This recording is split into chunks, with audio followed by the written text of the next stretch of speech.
ওদের সবার মনে অনিল সিংহের স্থান ছিল ঈশ্বরের ঠিক পরেই। ওরা কেউই পরিবারের এই বয়োজ্যেষ্ঠ সদস্যের বিরুদ্ধে একটা কথাও শুনতে রাজি ছিলেন না। এই রে, উত্তেজনার বশে অয়ন লিমিট ছাড়িয়ে ফেলেছে। কে জানে এরপর ওর কি হবে। অয়ন জানত এই তিনজন দুর্বলের দুর্বলতার সুযোগ নেয় আর ক্ষমতাশালী লোকেদের ভয় পায়। দাবড়াবে এরা চুপসে থাকবে।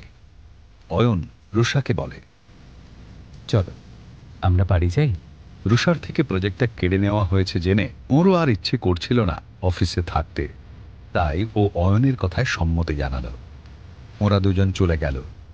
ঘরে বাকি তিনজনের মনে প্রতিশোধের আগুন ধিকে ধিকে জ্বলতে শুরু করলো। অয়ন, আজ তুই যেটা করলি তার ফল তুই শিগগিরই পাবি। সুদে আসলে অয়নের একার ভুলের মাসুল গুনবে ওরা দুজনে। এমন বদলা নেব যে মরার পরেও আমার নাম শুনলে ওদের আত্মা কেঁপে উঠবে। এই কথাগুলো ভাবতে ভাবতে সূর্যর চোখে যেন আগুন খেলে গেল। এ কিন্তু যে সে আগুন নয়, এ হলো প্রতিহিংসার আগুন। রুষা অনেকক্ষণ ধরে অয়নকে কিছু বলতে চাইছিল, কিন্তু কেন কে জানে নিজের ভিতরে সেই সাহসটা সঞ্চয় করতে পারছিল না। কিছুক্ষণ চুপ থাকার পর, অয়ন, রুষা, আমাকে তুমি বিশ্বাস করো তো? এই প্রশ্নের পিছনের সঠিক কারণটা রুষা বুঝতে পারল না, তবে সম্পূর্ণ আস্থা নিয়ে ও অয়নের চোখে চোখ রেখে বলল, হ্যাঁ করি। তাহলে ভরসা রাখো, তোমার দাদু রোজউড স্প্রিং এর ওই প্রজেক্ট তোমাকে ডেকে ফিরিয়ে দেবেন, আমি কথা দিচ্ছি।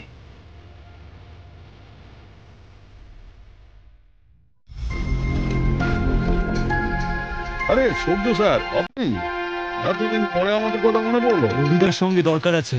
আচ্ছা। এইটুকু জেনে রাখো, নতুন মিশনে নামতে হবে। অয়ন, তোমার ঘড়ি উল্টো দিকে ঘুরতে শুরু করেছে। ব্রো, তুমি অপমান আমাকে করেছো, এবার তার মাসুল গুনবে তোমার বউ। আজ যেন নেশার ঘরেও বিগত ৪৮ ঘন্টায় খাওয়া প্রতিটা চরের কথাই মনে পড়ছিল সৌর্য। কিভাবে প্রতিশোধ নেবে সৌর্য?